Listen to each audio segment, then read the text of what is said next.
Chapter 41 Reward. You are listening at Novel Full. Audio. Sorry, sir and madam, do you know where Hilda Alley is? A lost old woman opened her eyes wide and stared at the two before her, her eyes hopeful. She wore an old head scarf, with messy white hair peeking out from under it. She looked very old, her pallor like tallow. There was a small parcel in her arms. It seemed that she had been lost for a long time. She wandered and paced around the square, but a passerby had thought she was a beggar and shooed her away. Her lips trembled, but she did not know what to say. She stammered out, "Please help me. I've been looking for the whole day. I don't know. Go find it yourself."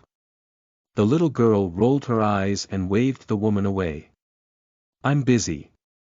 Bye." Yi Qingxian raised his voice, his eyes becoming stern. "Be polite." Under his stare, Bai Shi's annoyed expression faltered. Finally, it became helplessness, and she grudgingly pointed at a random direction, "There." Yi Qingxian sighed and lowered her finger. Sighing again, he told the old woman, "We'll pass by Hilda Alley on our way back. If you do not think we walk too slowly, we can take you along." The old woman's mouth parted, as if dumbfounded. Her rheumy eyes were full of gratitude. "Thank you, kind sir. Otherwise, I wouldn't know what to do." "No problem. Come with me." Yi Qingxian smiled and, leaning on the cane, walked to the front to lead. Bai Shi followed him unhappily. Glaring at the woman, she muttered, "There are thousands of lost people in Avalon. Are you going to help all of them?" Yi Qingxian lightly knocked her head, but did not reply. "Is this your first time in Avalon?" Yi Qingxian started small talk with the old woman on the way back. "Call me Emma." The old woman tottered slightly behind him, her eyes sad. "I spent my whole life herding sheep in the highlands and never left. But my daughter passed away a few days ago and my son law forced me out. My nephew wrote, saying I can come here, but I can't find him." Yi Qingxuan's face blanched, and he pursed his lips, "I'm so sorry." "There's nothing to be sorry about," Emma shook her head lightly. "My husband told me before that there will always be misfortunes in life. Sometimes you just have to bear it. He stayed by my side during all those hard days. Times are much better now. I can take it." Bai Shi huffed, but did not say anything. The old lady didn't seem to mind. Instead, she smiled and asked, "Are you and your sister from here?" "Sister?" Yi Qingxian glanced at Bai Shi and chuckled. "I guess, but she's been here longer. I'm new here too." As the walk dragged on, Yi Qingxian finally came to a halt. He turned into an alley behind a row of storefronts, and pointed to a corner not too far away. "Go from here and you'll be close. I remember that not many people live in Hilda Alley. It'll be easy to find him there." Emma stopped and looked at Yi Qingxian with gratitude. "Thank you so much for leading me. I don't know what I would do without you." "It's nothing. We should all help each other." Yi Qingxian smiled and nodded farewell. "People come with me. My nephew is a good kid. He'll repay you." Emma grabbed his hand, hoping for him to stay. "You have a good heart. I'll be so sorry if you aren't rewarded." "It's okay." Yi Qingxian smiled, but when he tried to pull his hand back, he could not. He tried again, but the old woman had his hand in a death grasp. The wrinkled palm felt smooth and sticky like a dead snake. He could not escape. He gasped, looking up at the aged woman. Emma was still smiling, happiness was written all over her wrinkled features. But her green eyes were devoid of any lonely fear, instead, they were chillingly sinister. "Just as you said, we should all help each other." She grasped Yi Qingxuan's hand, nails digging into his skin. Her hoarse voice was still filled with empty gratitude. "Sir, you are a good person. Won't you help me again?" Her lips cracked open like she was mouthing something. The air was penetrated with the sound of icicles cracking. Yi Qingxuan's vision went black, as if he were thrown into an avalanche. The instant coldness sapped all his energy, almost forcing him to his knees. "Hey, old hag, what are you doing?" Bai Shi finally felt that something was wrong. She rushed over, trying to free Yi Qingxuan's hand. But she was caught with a backhand grasp. "Be polite, little girl. Impolite kids don't sell well." Emma's voice went from hoarse to sharp. In the sun's dying light, her eyes shimmered with a green glow, like a demon. Ignoring Bai Shi's kicks, Emma grasped her chin, studying her. "So similar." She laughed. "So similar." In the scuffle, a piece of folded white paper fell from her sleeve and into a puddle. There was a side portrait printed on it. Dirted from the water, the girl in the portrait was still identical with Bai Shi. Yi Qingxian gaped. He opened his mouth but could not find his voice. There was something wrapped around his neck, almost suffocating him. Bai Shi's lips trembled, unable to fight back. The old ragged woman chanted quietly, her lips moving silently. There seemed to be a black hole inside her body. A disgusting scent accompanied her breaths, as if her body was rotting. It was like a spider web, noiselessly slithering around the two, taking away all ability to move. "Come with me. Return to where you should go. They've been waiting for a long time." Emma scratched the girl's face with a sharp fingernail, taking in the fear that radiated from her eyes. "Do you still remember what I said? There will always be misfortunes in life. Sometimes, you just have to bear with it." She laughed quietly. In that empty alley, her laughter echoed throughout, spreading through the air. A shadow swayed, wrapping around Yi Qingxuan's limbs and throat, like seaweed in the deep ocean. And so the pain increased, but he could only fight painfully in the asphyxiating misery. "Don't." Bai Shi whispered, pupils dilating. "Come, don't be afraid. Come with me." Smiling, Emma held on to her hand. Bai Shi moved forward like a puppet, going down the eerie alley. Suffocating, Yi Qingxian crawled on the ground. He wanted to grab onto her clothes, but he had no control over his limbs. He had never seen Bai Shi so scared, frightened, terrified, as if she was going to fall into hell, or somewhere even worse. "Don't." Under invisible shackles, the girl opened and closed her mouth, trying to speak. But her voice was weak, like someone trying to say their last words. It trembled, filled with terror. "Don't." Her features suddenly twisted, as if under the most extreme pain. Her body started shaking. Emma halted, looking down in shock. Something was vibrating in her sleeve, like water boiling.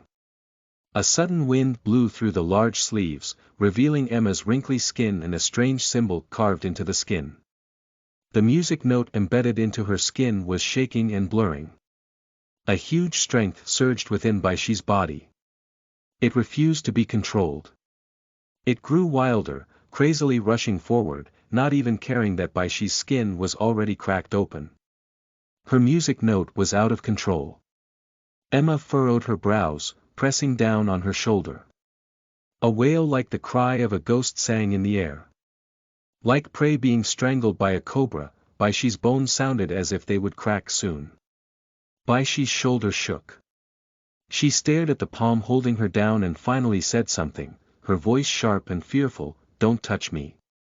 Bang! An immense tidal wave burst from Bai Shi's body, shattering the invisible confines. The burst could almost be seen, tearing a giant hole in her clothes. Emma's deathly wail was finally silenced. She let out a cry and stumbled backwards, doubling over with coughs and hacks. A few broken metal teeth, and strands of sticky blood spurted from her mouth, falling onto the ground. Under the dying light, the 7 crevices of the copper teeth whistled in the breeze. Yi Qingxian felt his confines disappear with the crying. There was no time to think.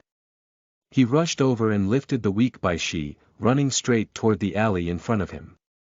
The burly man at the entrance of the alley wanted to stand up, but before he could stop Yi Qingxian, something fell into his arms. It was a high-quality cane, polished and radiating with a sweet fragrance. But then a youth grasped it, stabbing into the man's heart like a spear. "Get out of my way." The youth's features twisted. The next moment, the youth's actions were deadly, like a street gangster's. As if something awakened inside him, his eyes were no longer warm, but filled with unspeakable anger. As he stabbed the cane forward, he pressed on with all of his and Bai Shi's weight. The man fell over quickly, clutching his chest. Holding the girl in his arms, Yi Qingxian had no time to pick up his cane. Stumbling, he fled. Emma, still coughing in the original spot, bent down to pick up a tooth, studying it closely. It was covered with holes that looked like facial features. It could be taken as a disfigured face at a glance. The tooth had fallen because the insides were shattered. The woman's features twisted. Her green eyes were sinister, like a wilted dahlia.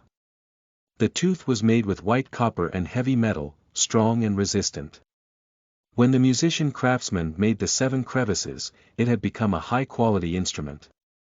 Paired with the tattoos, even the most average person would be able to channel the power of a music note. It was strange and secretive, difficult to fight against. "That D***ned little B***tch," she yelled hoarsely.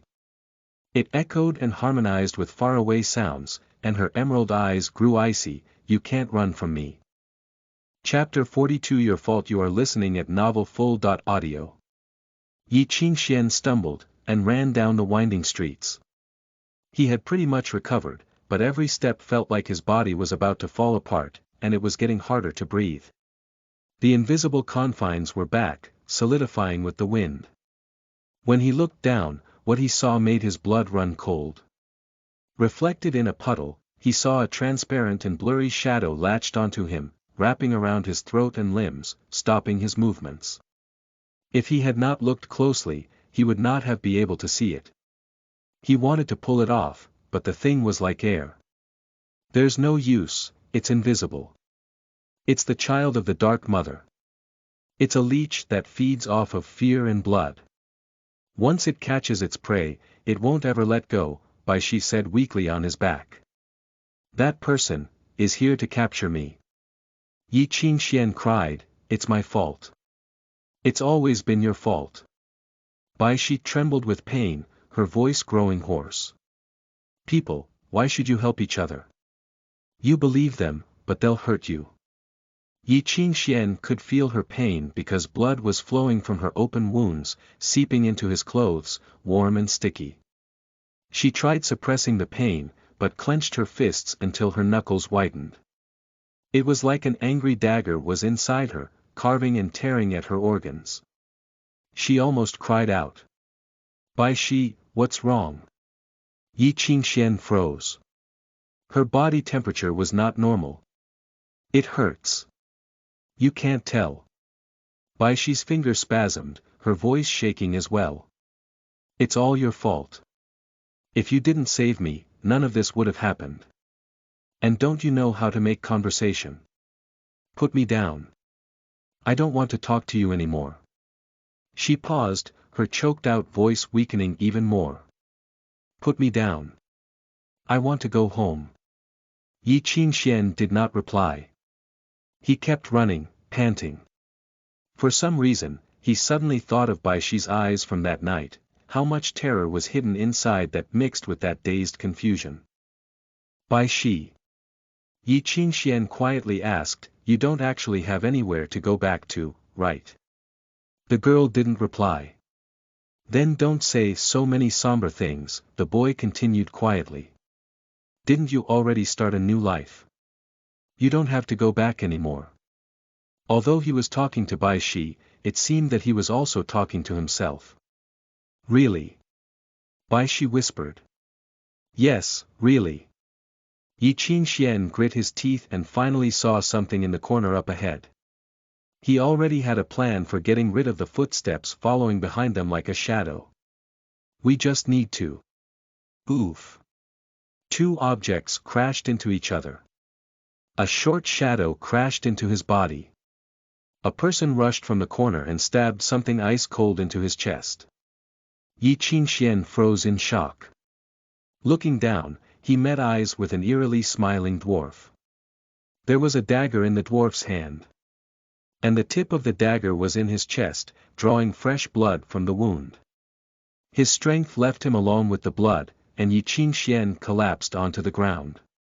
Quickly, the dwarf picked up Bai Shi's hair. He produced something, pressing it onto Bai Shi's face. It was a piece of cloth filled with the acrid scent of medicine. The girl struggled, but finally she stopped moving. TSK. These two kids are so much work. I almost failed. The dwarf grasped the weak Bai Shi, cradling her like a rowdy kid gazing at a doll, eager to break her. Quozi, be gentle. The old woman walked over from the end of the alley. Seeing Bai Shi's face, her gaze turned toxic. Someone paid good money for this little B***tch. If you break her, you'll need to pay. The dwarf known as Quozi froze. He pinched Bai Shi's face, his eyes full of hunger. Don't scare me, Emma. This is such good skin. They won't notice anything, right? Those Easterners aren't easy to deal with. You can play your perverted games with her if you're not scared of death. I don't care. Maybe she won't want to leave after getting a taste. Despite what he had said, Quozi stoked. Swallowing his saliva, he gave the girl to Emma. What about the other one? What do we do with the boy? Him. Emma gazed at the boy in the puddle of blood and laughed coldly. He's dying anyway, so let's not waste him. Bring him back for food. I'm not sure. Should I stab him again? It's all right. They like live ones. In the puddle of blood, the boy's mind was in darkness.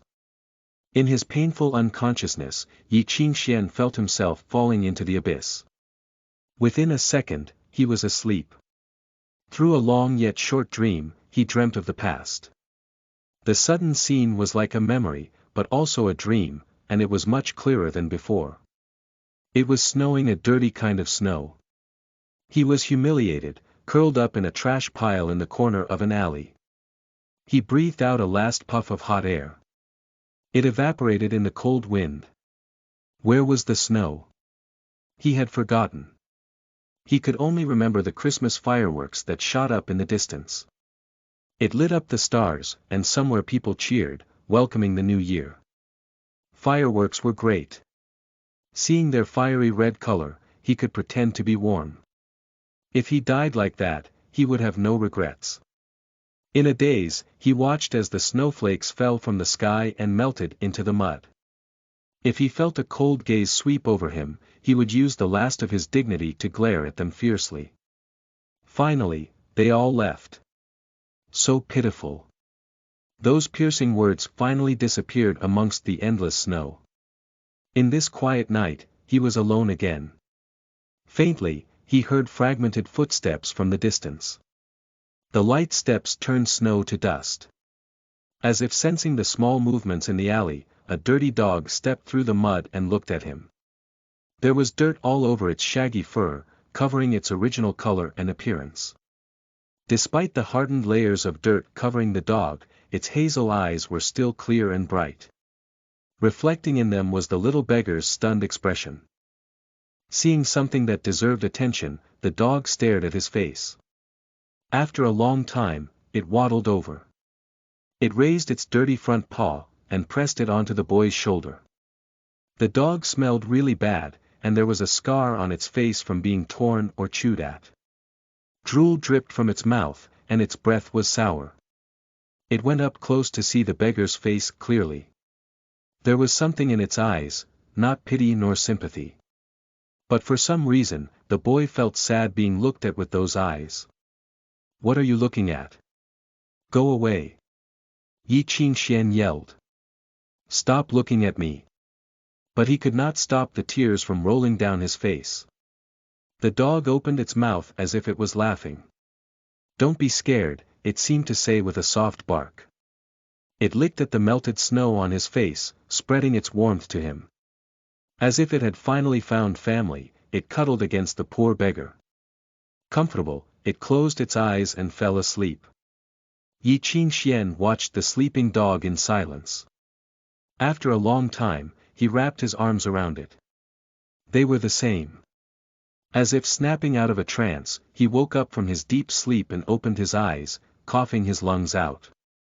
The closed room was filled with a vile smell. It was like a basement of some sort. His left arm was shackled to a metal chain. He hung above a deep well that bubbled with the sound of running water. The vile smell was everywhere in this tight space. Luminous fungi and dim lanterns provided a little light, letting him see the moss on the 4 damp walls. He could also see the metal plate embedded into the corner. It was covered in rust, but he could still see the simple serial number. D-169, C. And so he understood what this place was. This was the only river on Avalon Island. Its body was hidden in the maze under Avalon that had been under constant construction for 300 years, the Avalonian sewage system. The ocean rushed in from one side, arriving under the palace after going through the water pump and various mechanisms. Then the mighty flow spread throughout the city via a complicated spider web of pipes. It came clear water, but left as viscous liquid, full of pollution, trash and rotting corpses. Some people called it the Thames River. Apparently, 100 years ago, the Prince Thames drowned there for mysterious reasons. This dark river seemed to snake through all of Avalon. It was used by mobs and killers because it would leave no trace or evidence. Whether it was a horribly mutilated body, or evidence of a crime, it could be tossed down here and taken away forever. No one would be able to find it again. When the dagger had pierced his chest, Yi Qingxian thought he was going to die. Maybe it was like he had said, some people's lives are so lowly that even the heavens do not want it. The dark light illuminated the hole in his chest. The purse there, made of strong and sturdy cowhide, had saved Yi Qingxian. After piercing the cowhide, the blade only left a wound half an inch deep in his chest. Soaked with water and turning white, the wound trembled, but he could not feel the pain anymore. All he could feel was pain in his heart, spreading like icy water, unstoppable. F***ck, Yi Qingxian muttered, lowering his head. He could not remember when the last time since he had said that word. It had been a while since he cursed. He always felt that cursing was an expression of weakness. The people who insulted him had all been repaid with punches. Those who had wished ill on him had all paid for it. But now he really wanted to curse because he had no power to do anything. The girl he saved was hurt right in front of his eyes. But other than escaping, he could do nothing more. F***ck. Dust fell into his eyes, bringing stinging pain and distress. It's always been your fault. Bai Shi's voice rang in his heart once again, this time with a sigh. People, why should you help each other? You believe them, but they'll hurt you. I'm sorry, Yi Qingxian whispered to himself. I've always been the naive one. He could not help but laugh, laughing at himself. The stillness was shattered by the opening of a metal door. The sound of the rusty door, and metal scraping against each other was sharp and piercing. Someone had arrived. Chapter 43 Food. You are listening at novelfull.audio. 2 heavy steps came down the stairs. An unkempt man held a candle, illuminating the murky space. Got 50,000. The bonus is that big this time. Apparently the buyer is some big name, and he specifically asked for the girl. She's so pretty. Quozi keeps drooling. So sad we can't touch her, and that she's gonna get taken away tomorrow morning. Haridi came personally this time. I heard there was a big loss. Even one of the creatures got killed. Shoo, don't say those things. What if someone hears? What are you scared of? Other than those creatures, the only things left is the food. Who's even here to eavesdrop? Did you forget what happened to the last guy who talked? Don't tell me you want to fill in that blank space. The other man shivered and did not reply. Yi Qingxian listened wordlessly. He sighed in relief. She's still here, she hasn't been taken away yet. She's still alive. That's good, he thought. Closing his eyes, he listened quietly as the footsteps approached. It's such bad luck to have to feed those creatures. The dwarf holding the wind lantern cursed. Whose fault is it? You're the one that picked the raffle. I was dragged into this by you. His companion kicked him. The guy who fed the creatures last time couldn't eat for days. It's so disgusting. Hey, don't be angry. The dwarf let out a devilish laugh. He produced a small aluminum foil parcel from his pocket. It was the size of his palm, but it looked heavy. His companion's eyes brightened. Opiates. Where did you get it? Those new Indians brought it as an offering. It's good stuff called Krishna. Apparently it has some extra ingredients to give it more of a kick. The dwarf cackled, they brought so much. This little packet can last us a year. Like an addict going through withdrawal, the companion looked terrified. He swallowed heavily, give me some. No **T. Why else would I take it out? The dwarf carefully opened the parcel. Looking at the snow-white powder, his hand trembled. Let's get a high first to brace ourselves. When the creatures come out to eat, we'll pretend we didn't see anything. How about we feed the mutt first? The dwarf's companion, Scarface, looked at the youth hanging behind the lattice, his eyes full of regret. What a pity. He's so pretty, he'd have sold for good money. He's almost dead. What's the use of saying all that? Wait. The dwarf glanced at the deep well. When his gaze swept upward to the youth, his eyes brightened. This kid hasn't been searched yet. Hanging by the chains, the youth was silent and unmoving like death. At his chest was a wallet, the whole revealing green paper the color of money. It was the payment from the buyer after the delivery. The thick stack of money orders released from the church was worth at least 40 or 50,000 pounds. Where did this kid get so much money? The dwarf swallowed, unable to move his eyes away. All of those are money orders. Scarface blanched too. Have I gone crazy? What are you waiting for? The dwarf kicked Scarface. When the creatures come later, even his clothes will be eaten. Go get the money, and we'll talk about how to divide it later. Scarface broke free from his trance, and rushed to get the keys from the wall and open the heavy steel lattice. Picking up the steel hook from the side, he tiptoed around the well, aiming for the chains. Wait, the dwarf suddenly took the hook. You're so clumsy. What if it falls? I'll do it. Scarface glared at him. The dwarf just did not trust him with the money. But the hook was already taken, so he could only curse under his breath and step back, letting the dwarf work on it. Be careful, Scarface muttered coldly. Don't fall in and become food yourself. The dwarf cackled. His hook caught onto the chain, and dragged the hanging youth over. He reached into the kid's chest. We're rich. Look at all this money.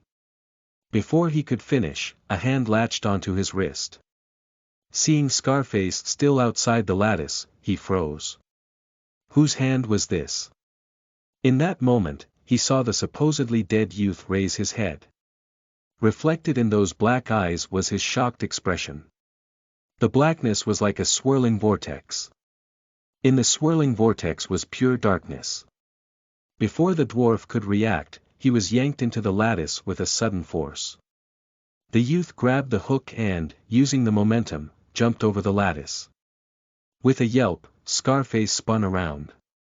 But all he could see was the youth flying toward him with the zooming hook. Boom! The hook slammed onto Scarface's head, causing everything to go black. He collapsed on the ground. In the sudden pain, he felt the chain wrap around his neck and tighten. The gate only started closing slowly. It slammed shut with a push from the youth. Yi Qingxian was panting, and stepped down firmly on the struggling Scarface under his feet. He gradually tightened the chain. The short chain could only wrap around once before reaching the end. Scarface pushed against the lattice, almost pushing his head through the slit.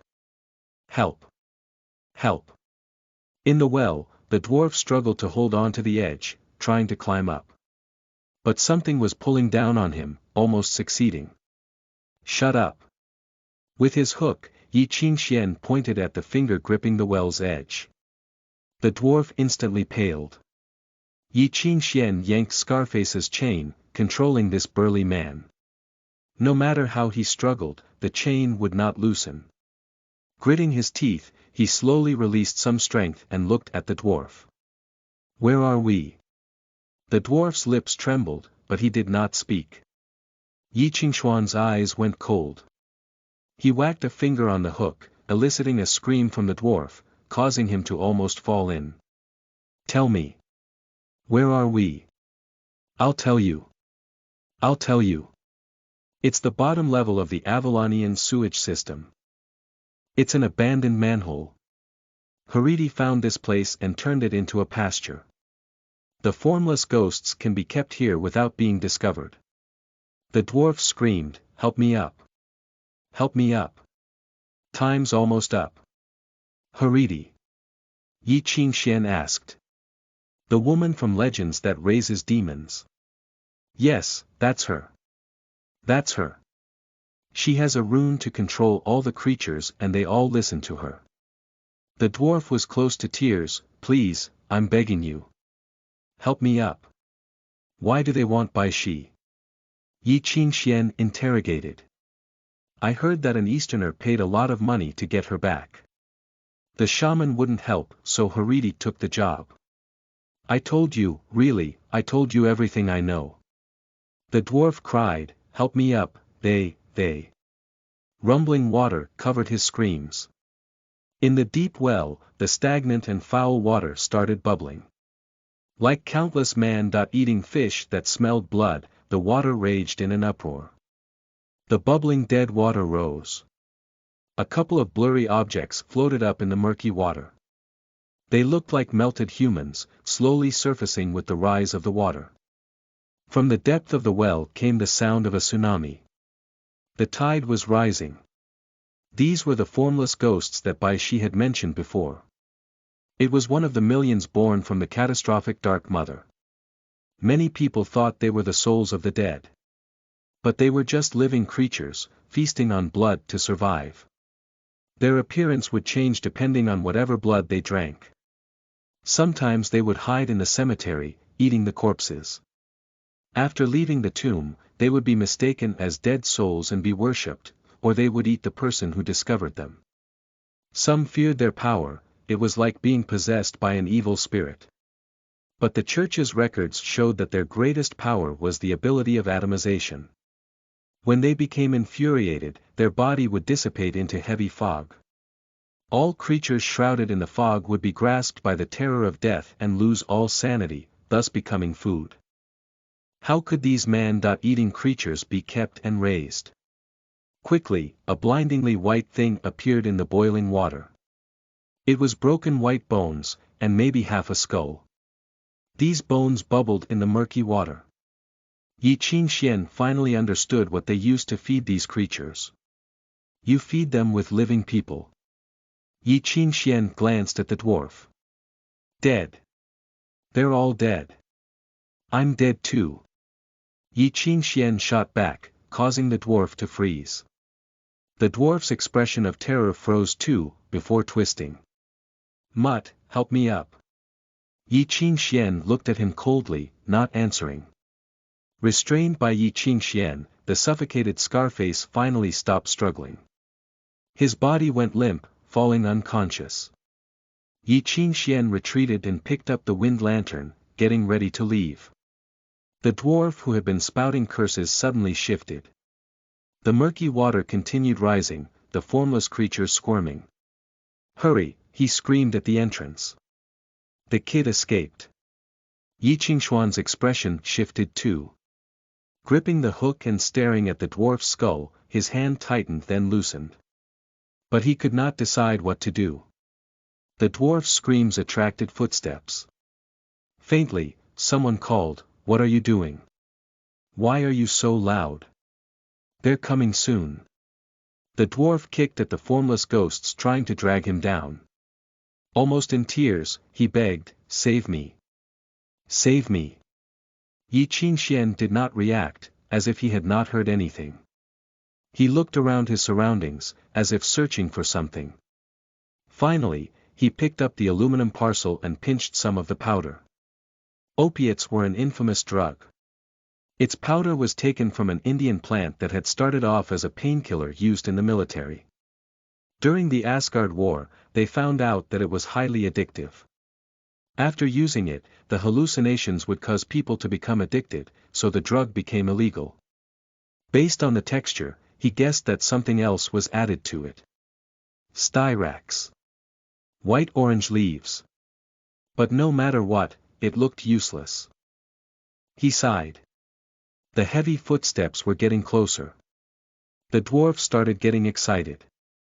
Shooting a death glare at Yi Qingxian, his calls became louder.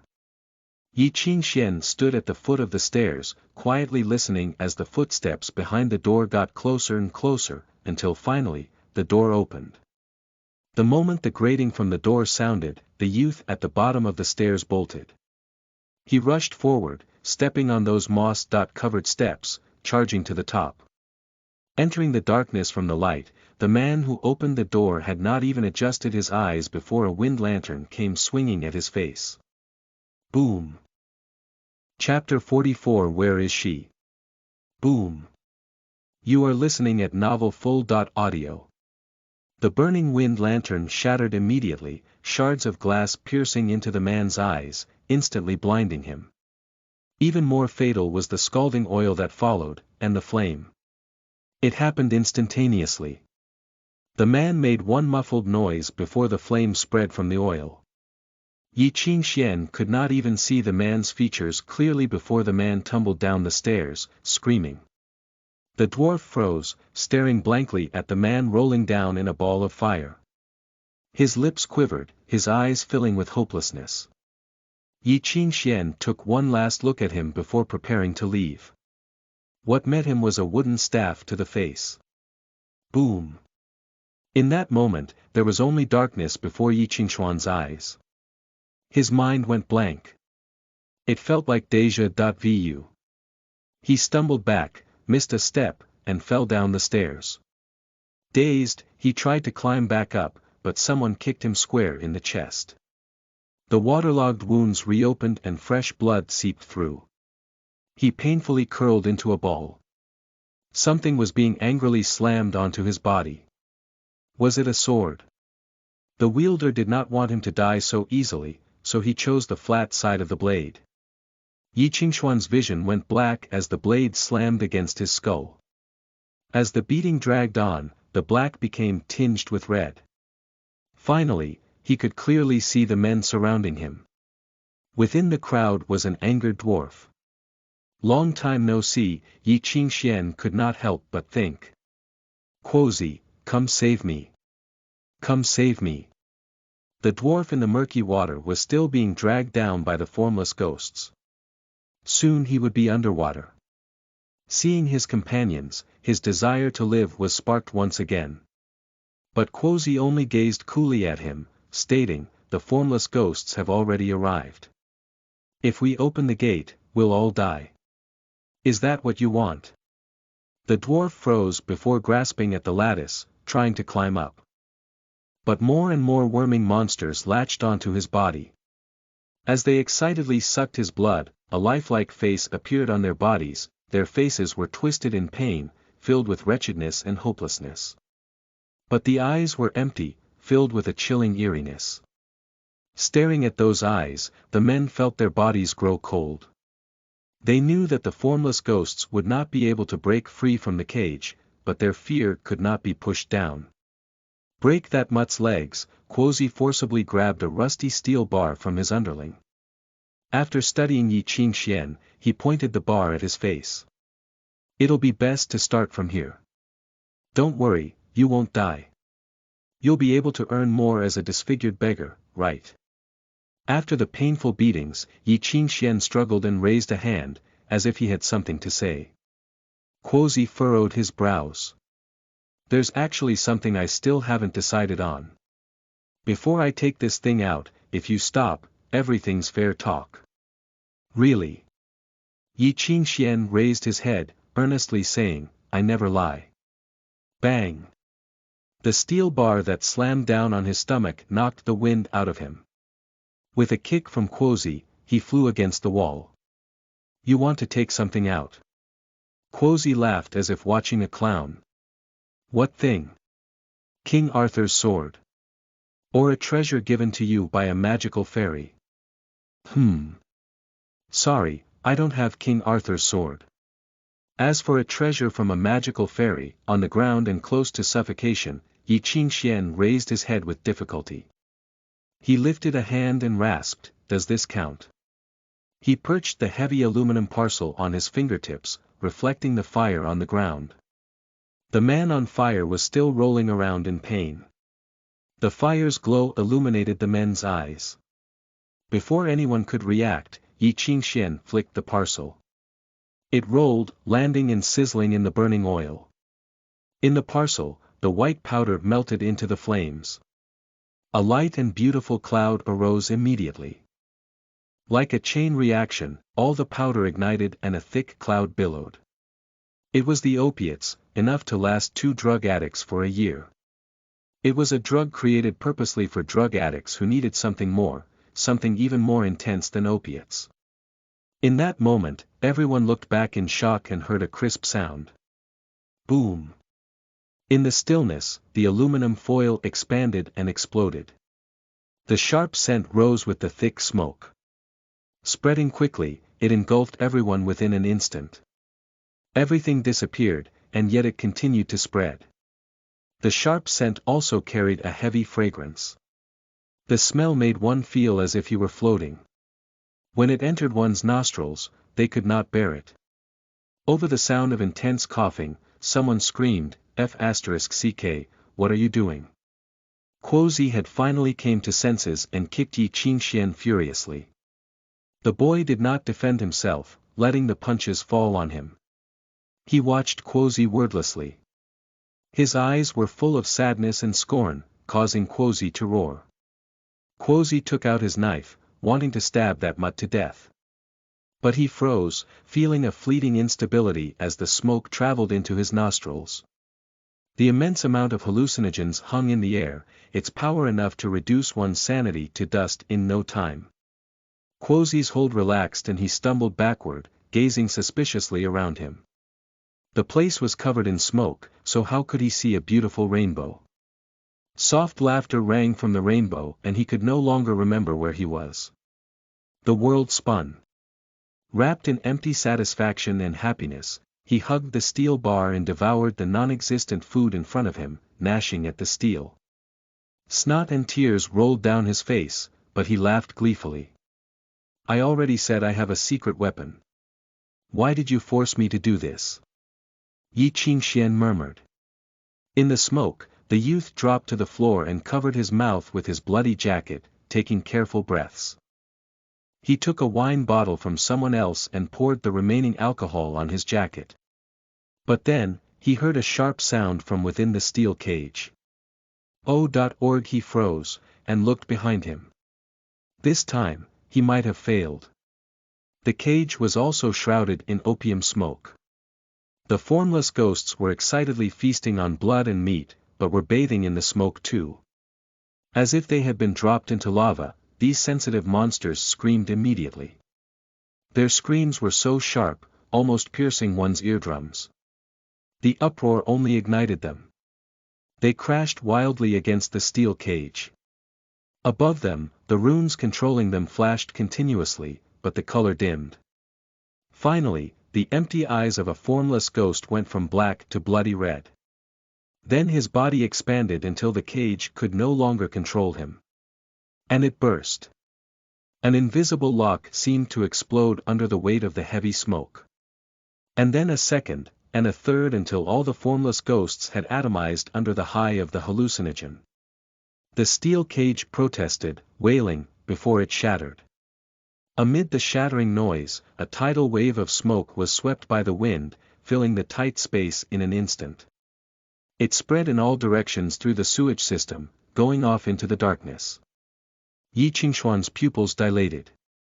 He had not forgotten what was scariest about the formless ghosts.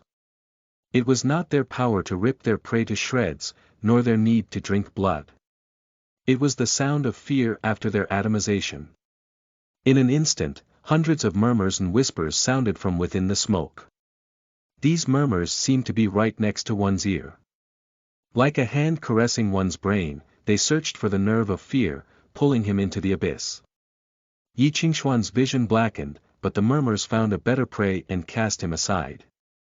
Only a cold, sticky feeling engulfed him, as if the monster had found something new while still feasting. On the ground, those hallucinating finally started waking up from their fantasies only to enter a nightmare. Screams and roars traveled continuously from the smoke. Some tried to escape, but still trapped by their hallucinations, they could not push themselves up. Some tried crawling, but they followed the broken cage and fell into the bubbling well. After struggling, they drowned. On the ground, Quozi was still in a beautiful fantasy, flying in the sky. But then everything changed. Darkness fell from the sky as hundreds of ghosts and demons crawled over. They were indescribably ugly with saliva dripping down, corroding the ground. My God! Quozi froze. In the blink of an eye, they were onto him, devouring his blood and body. He struggled wildly, screaming, "Don't touch me! Help! Help!" His features twisted, each part squirming on their own, transforming into the face of pure terror. The slightest agitation brought on extreme fear, the slightest touch brought on endless pain. Xuanhuan gazed down on him and sighed softly. A malevolent shadow lurked in the smoke.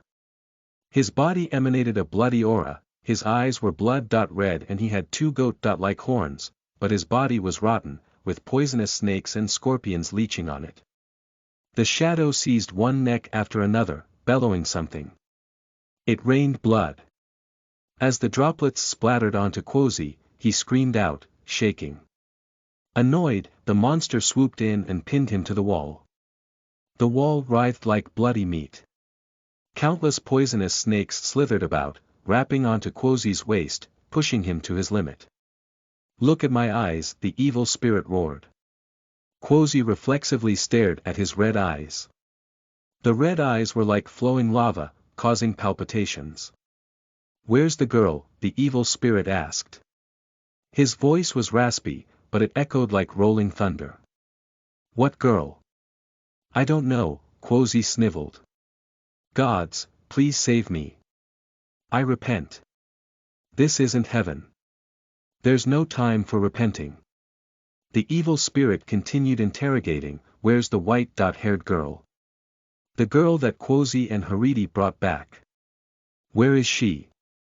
"Upstairs. The bedroom on the second floor." Quozi screamed. "Emma said she'll personally look over her.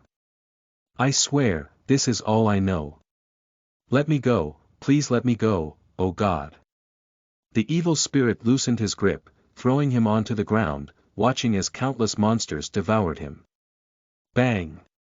Xuanhuan hit the back of Quozi's head with the steel hook. He blacked out instantly, but his body still writhed, stuck in an endless nightmare. Perhaps those fantasies would forever remain within his nerves.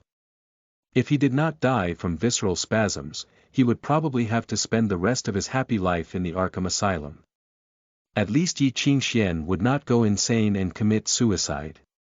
At least he was still alive. He could only comfort himself like that. Chapter 45 Nightmare. You are listening at novelfull.audio. Faint cries and screams emanated from within the heavy smoke. Xuanhuan resisted the hallucinations, and forced himself to ignore the voices that were becoming clearer. He searched through the smoke, crawling along the abandoned sewage system. Sometimes, he would open a door and find it empty. Sometimes, he would see the twisted faces of those in pain. He opened door after door, but he still could not find Bai Shi. He pulled himself up the last step, and used the last of his strength to push open the door. He saw her sleeping face. "You're here," he murmured. She was still in a deep sleep, unable to sense all that had happened. "It would be so nice if you're always this quiet." Yi Qingxian pinched her cheeks. Only now did he see that she was actually a very cute girl. With delicate features, she was quiet, cute, and pretty, like a little doll. He bent down to pick her up, but suddenly his expression changed, and he collapsed. You mutt," said a hoarse voice. A blade was held against his back. Yi Qingxian froze. Behind him, the old woman with red eyes gripped the dagger. Her face was still twisted. "Do you know what you did?" Kneeling on the ground, Yi Qingxian reached behind him.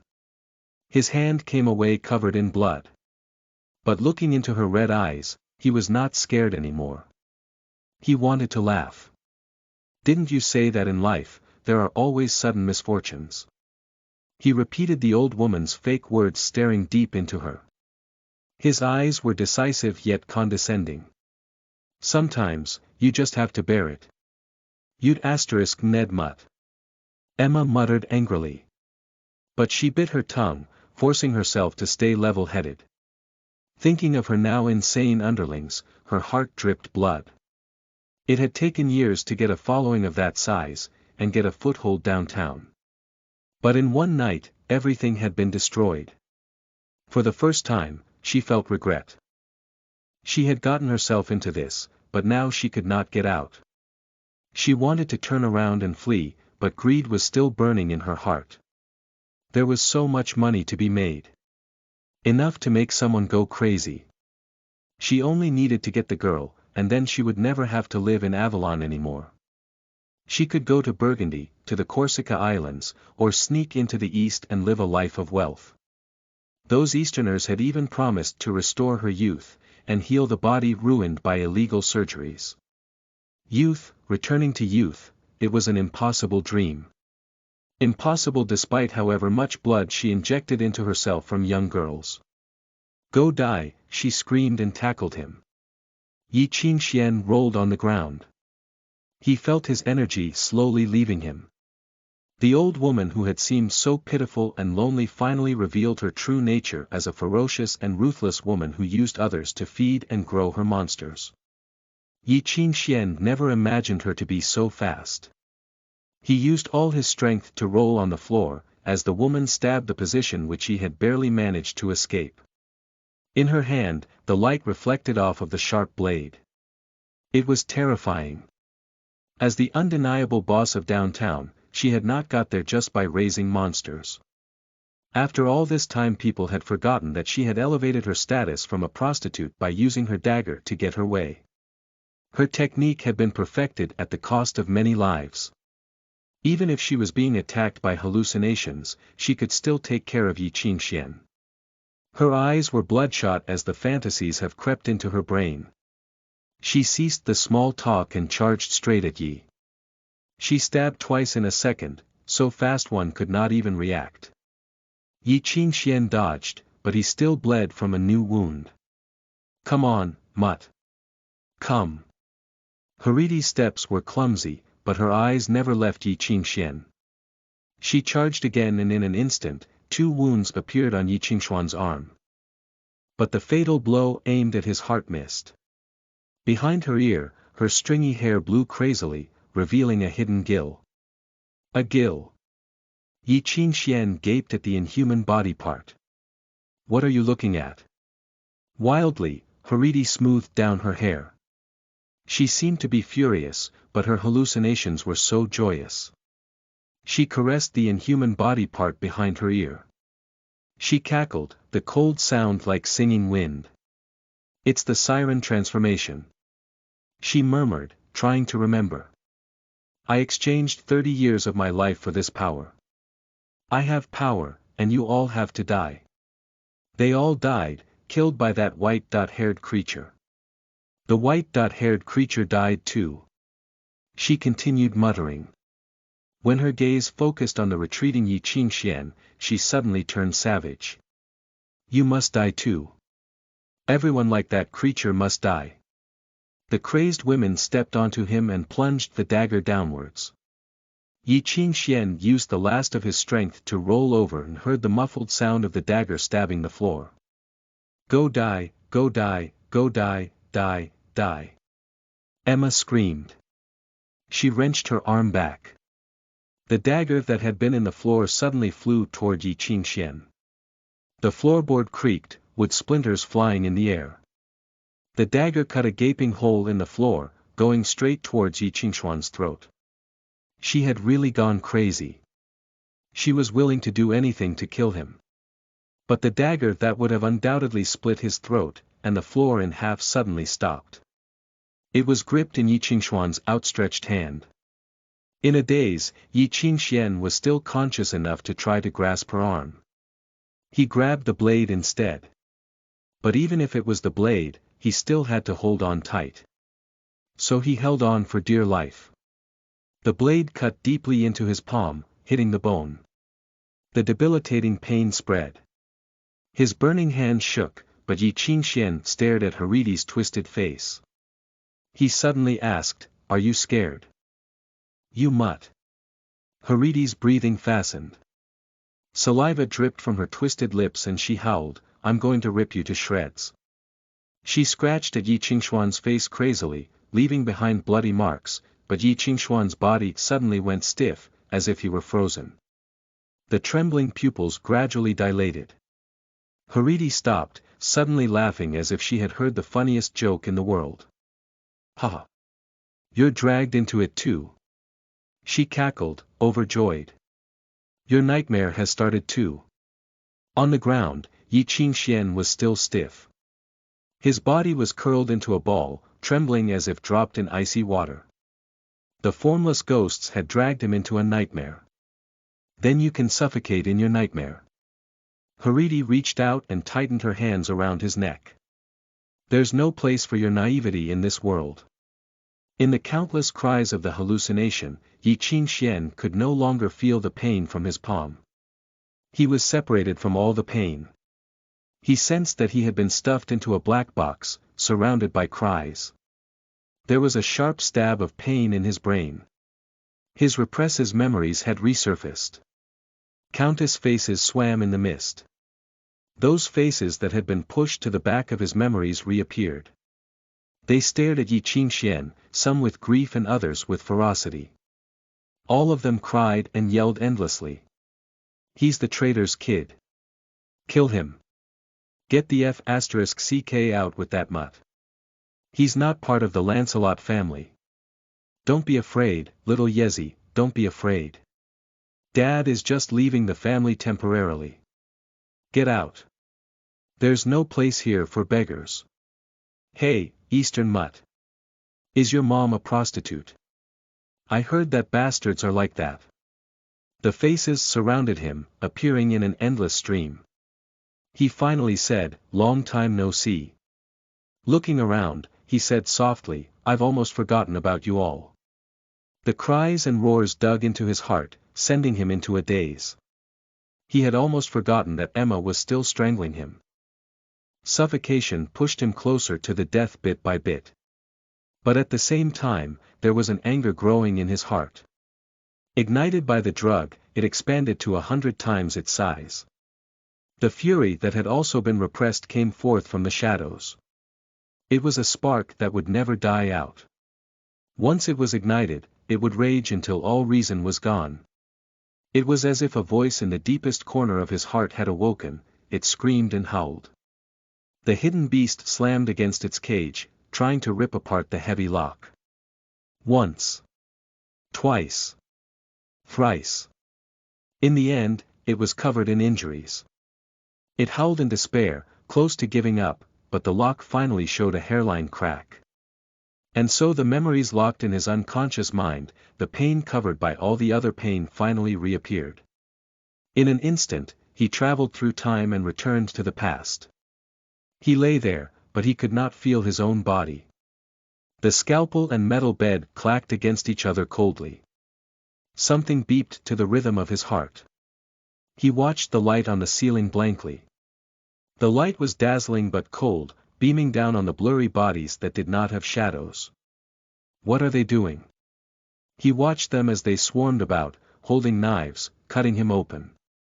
They were wearing pure white clothing, and their faces were covered, revealing only cold eyes.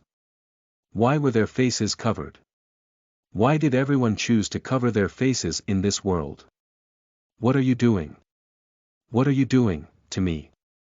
Stop it. Stop. Don't keep going.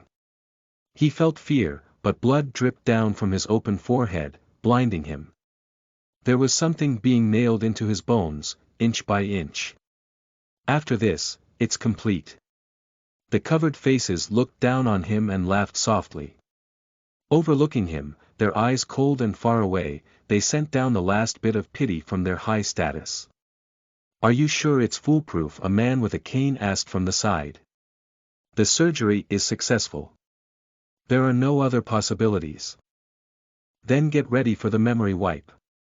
The man cast down a look, his eyes cold and full of disdain. When it's done, give it to that woman and tell them to get the F***ck out of Avalon. I don't want to ever think of this humiliating mutt. Yi Qingxian stared at him, but he could not remember his face. The covered man lowered his head once again, laughing under the mask, and reached over to cover his eyes. Yi Qingxian roared with difficulty, struggling with all his might. But no matter what he did, everything sank into darkness once again. The nameless fire and coldness exploded in his heart, but in this endless abyss of terror, he howled, reaching for the sliver of light up above. Chapter 46 I'm back. You are listening at novelfull.audio. Hariti stepped firmly on his body, squeezing his throat. She watched as the youth struggled and slowly suffocated.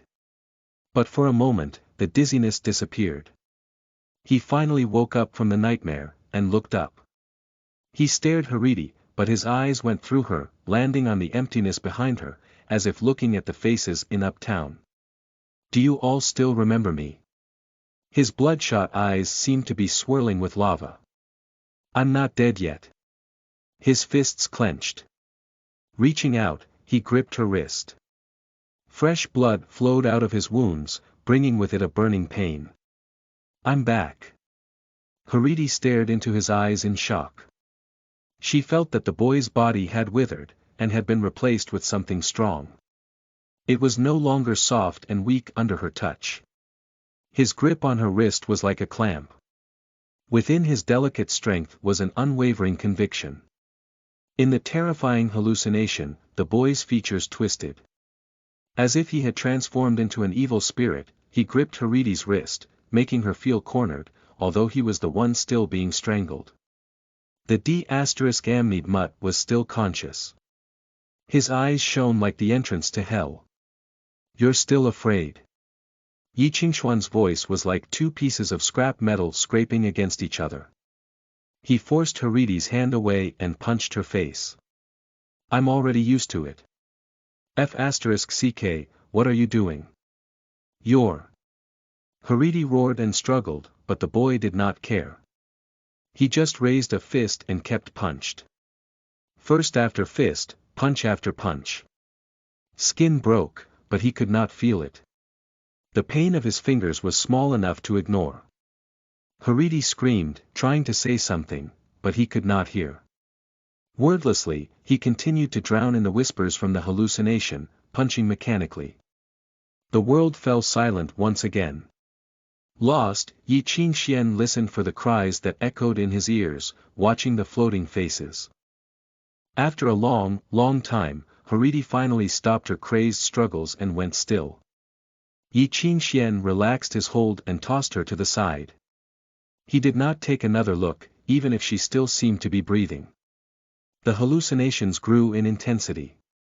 Non-existent ghosts and monsters paced by him, tugging on him, as if wanting to drag him to hell. But he stumbled forward. There was something more important there. Bai Shi. Yi Qingxian gazed at the girl's pale face, her long hair stuck to her cheeks, faint and messy. She struggled in her nightmare, as if still submerged in horror. She was awake, but her dark eyes showed that her mind was still in pain. It hurts. She stared at Yi Qingxian. With quavering lips, she whispered, "Am I dead?" Yi Qingxian did not reply. Something like disappointment flashed past her eyes. Sorry, he murmured as he picked Bai Shi up. At that moment, Yi Qingxian realized how fake he was. He did not save Bai Shi because she was pitiful, but because she was like him. When old Phil brought her back that night, Yi Qingxian chose to pull her through the door. Later, Bai Shi had asked him why he saved her. Yi Qingxian told her it was because of her eyes. But it was not like that. Not at all. Those sad eyes had actually said, "Don't care about me. Don't approach me, and don't save me." Maybe she had already known that anyone who had anything to do with her would be dragged into this mess. She was scared of being with anyone because she knew that this day would come, and those people would find her. Because at that day, everyone who loved her would start to hate themselves for knowing her. She had always been scared. Don't be scared. Yi Qingxian hugged her. I won't leave you. In the terrifying cloud of smoke, he stumbled towards out the door and tried to find the exit. The layers of hallucinations were suppressed by his pain, allowing him to stay lucid. But for a moment, he felt something wrap around his neck, familiar like a noose. It was the formless ghosts. They had started regrouping slowly in the smoke. In shock, he craned his neck. Hariti lay in a puddle of blood, whimpering, her features twisted. With a speed the human eye could barely see, her facial muscles began to age and wither, her entire body began shriveling quickly. But the formless ghosts seemed to have been put under a new collar, regrouping under her silent command. On that aged face, the runes writhed like worms. The runes that had been carved into her skin illegally by alchemists had awoken. They fed on fresh blood and exchanged it for strength. The face-like teeth in Hariti's mouth sang a call for evil spirits, and more formless ghosts emerged from the ether. This was an illegal technique that exchanged a person's life for power. Alchemy transformed the human body into a tool. Additional vocal organs were implanted. By transforming the body to communicate with the ether, even an ordinary person who could not become a musician could awaken the music score on their body. With all the fresh blood available as sacrifice, the music from the fallen Holy Spirit, Tiriajayani prologue, had awoke. And so the crazed formless ghosts crawled out of the blood. Covered in sticky strands of blood, they floated into the air and began pacing. Finally, they stared at Hariti with their pitch-black eyes, staring thirstily at the blood that represented life. Hariti coughed heavily and ingested a tube of dark green medicine. She sang again and more blurry monsters crawled from the puddle of blood, one after another. Don't worry. There's still a lot of blood. Hariti's eyes were stormy. After I give out the girl, there will be even more. From her pocket, she scooped out snow-white ash. It was the ash from burning bodies. With the ashes scattered into the blood, the formless ghosts became more solid. The entire mud pit seemed to surge. Faintly, one could see the faces of children, as if they were drowning in the blood. The formless ghosts became calmer, listening for her orders. She smiled at Yi Qingxuan's stumbling silhouette and chanted the words to control the formless ghosts. You can't run. None of you will be able to escape. You'll all die here. The abandoned sewage system was entirely surrounded by blood. Blood seeped through the walls, painting it mournful colors. It lay on the stone, moving forward like black water. The moss in its path instantly withered, and the spider webs and bugs disappeared without a trace. Sharp yet hoarse noises sounded. The wails was like iron wire scraping against the walls, echoing in every corner. With every echo, Yi Qingxian felt a bit closer to suffocation. His neck seemed to crack under the weight of chains as well. As his energy sapped, he fell to the ground. The wail started up again, and countless blurry hands reached out from the blood. They probed, as if searching for Bai Shi's trail. Yi Qingxian hid Bai Shi behind his back, silently trying to find a way to escape. But this, he realized, it did not exist. In his arms, Bai Shi gazed at his eyes and asked, "Is there no hope?" Yi Qingxian hugged her and did not reply. "Oh, that's how it is." She seemed to understand and closed her eyes. Amid Haridi's wails, numerous formless ghosts crawled out of the blood. They grouped together. It was as if a tidal wave of blood suddenly appeared in a tight space, shooting straight toward Yi Qingxian. Along the way, their claws reached out, frantically scratching at everything they could touch. The walls, wooden boards, metal plates and everything touched by the blood was left scarred. Yi Qingxian watched it charge towards him. Using the last of his strength, he pushed away the girl in his arms. This way, at least she could stay alive. But Bai Shi gripped onto his hand, catching him by surprise. She had not let go as he had planned. Instead, she stood in front of Yi Qingxian, allowing the angry wind to come toward her and pull her into the crushing vortex. She took a deep breath. Her white hair glowed like fire. She faced the wave of blood, the skin on her healed face cracked open once again, as if the power of thunder was brewing in her delicate body. As if remembering something, she raised a palm in front of her, hooking her finger. Suddenly, a white-hot glow lit from her finger. Surging power tore the skin on her arm, blood spreading. But the scary power filled her body, as if it wanted to evaporate her from the inside and turn her into dust. Quickly, she snapped her finger at the bloody vortex. Music sounded once again, and a terrifying noise followed. As the roar muddled all thoughts, lightning spread from her fingertip. The flash of light entered the bloody flow of formless ghosts. The mysterious power seemed to have lasted for only a second, as long as the snap of her finger. But during that snap, the wave of blood was swallowed entirely. The electricity burned away the blood, tearing apart, and evaporating the ghosts. They roared in pain and turned to dust. The bloody vortex expanded and exploded. A thick mist of blood sprayed in all directions. But in the end, a sliver of blood pierced through the electric light and rushed toward Bai Shi. The crazed formless ghosts had saved their last attack to utterly destroy this now truly defenseless girl. In the last moment, Bai Shi looked at it and a smile appeared on her pale face. Maybe it would be okay to die like this. At least, it would mean something. Chapter 47. Please save me. You are listening at novelfull.audio. Faced with the metallic wind, Bai Shi closed her eyes, waiting for the blood to tear her apart. This would be okay. This was okay. Maybe if she died, he'd be able to escape. I'm sorry. I don't want to live anymore, she thought. Out loud, she whispered, I'm sorry. But then, an angry roar sounded. A hand suddenly reached over, interrupting the almost frozen moment. It clutched her hand in a death grasp, pulling her into his embrace. And Yi Qingxian flew up. An invisible force crashed against him, as if wanting to reduce him to dust. He could even hear the sound of his bones cracking. He tumbled through the air, and fell onto the ground. He coughed in immense pain. Strings of thick blood flowed freely from the gaping wounds on his back. The white of his bones was visible. Thankfully he blocked the attack at the last moment with his left hand. It was numb. The broken bones pierced through the skin. It looked comical and laughable. He saw countless shadows attracted to blood flow, blocking the entire room. They buzzed with energy, tracking them down like wild dogs.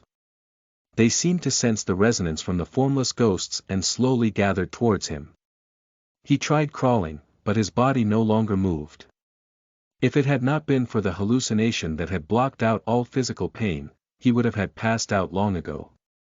But if he had died in that state, it would have been better than seeing death come for him with open eyes. He sighed, feeling the girl tremble in his embrace. Didn't you want to go home? He used the last of his strength to hug her close, for the last time. Sighing, he breathed out, "Be good and listen, Bai Shi." "Sorry, sorry," he said. Sticky blood flowed down from his neck, falling into his lap. The girl made a strangled noise. Was she scared? She must have been scared this time. Would she be more obedient? Please be a bit more obedient. Look at you. It's all my fault. I'm sorry. Bai Shi's tears splattered onto his neck.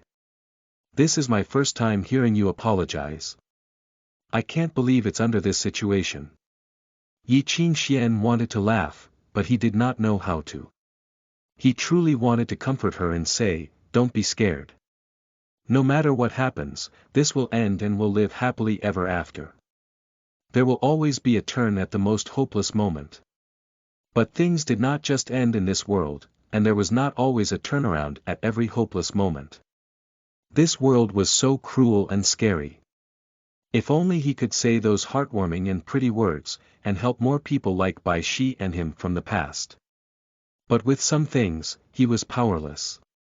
Yes, this was how it truly was. No matter how many times the story would repeat, the ending was still the same. From the bottom of his heart came a mocking voice, full of contempt and disdain. "Yi Qingxian, haven't you already experienced this feeling before? Have you ever believed your lies, even for just a second?" Avalon was big. It was full of people drunk on money and wealth, but it had no room for someone without a home. It was no place for the weak. If only time stopped in the past.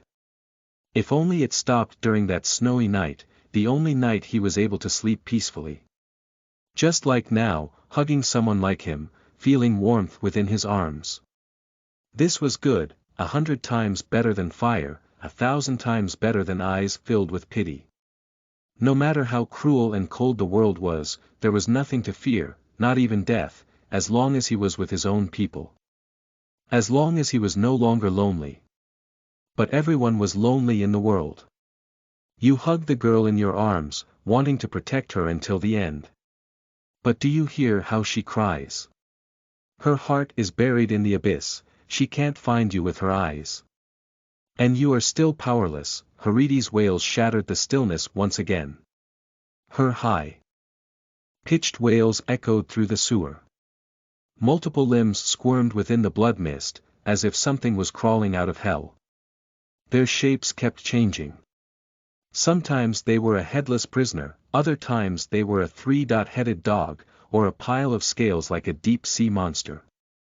The twisted formless ghosts transformed and crawled out of the blood. It was the resentment called forth by reading the ether here. The piles of white bones buried in the deep well from over the years was their source of energy. The music score manipulated the resentment, transforming them into monsters and demons for Haridi. Tyriagianif Prologue, Way of the Animal. Its power had not been fully unleashed until now. It danced crazily in the darkness. But looking at them, Yi Qingxian no longer felt fear. Instead, he felt loss, and relief. His heart felt light, as if something painful was soon about to be over. The hallucination finally started to lift. Misery was leaving him too. Even the cries in his ears were getting distant. Maybe this was the last pity the gods had taken upon him. The world before his eyes faded, but he still did not want to sleep. He wanted to talk to someone, to the girl beside him. "Bai Shi, do people in the East really put out food for free?" he asked quietly. "It must be so nice to be a beggar in the East." "I lied," Bai Shi replied.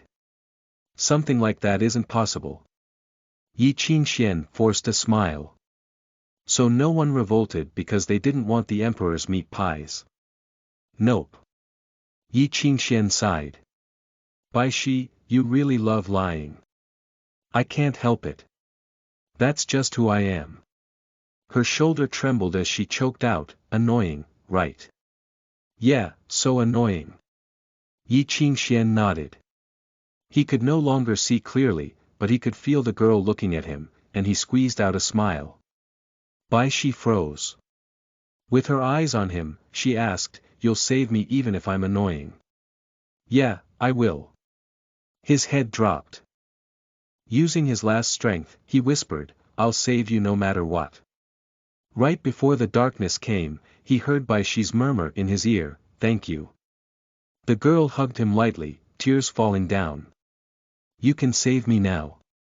It was as if it were a hallucination, but the cries had disappeared. The world was quiet for once. But in the quietness, Bai Shi's heartbeat echoed, and she was still praying in a choked voice, "Please save me." In that instant, Yi Qingxian heard thunder, screaming wind, and the soft sound of tears rolling down his cheeks. In an instant, he was embraced by the sun. Limitless heat and pain entered him once again.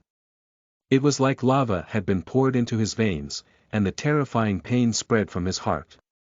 The daze and darkness were swept away. Only the fire filled every crevice of his body, pulsing with his blood. He forced his eyes open, but was blinded by this thing in the air, a brilliant light. It was as if the sun was enveloping the world. Countless ether collided, unleashing piercing electric light. Like sharp blades, they cut through the darkness, setting off something thunderous in Yi Qingxuan's ears. It was in this thunder that he finally heard clearly the sound of Bai Shi's breaths. No one imagined that such a little girl harbored such immense strength, so immense that she was about to tear herself apart.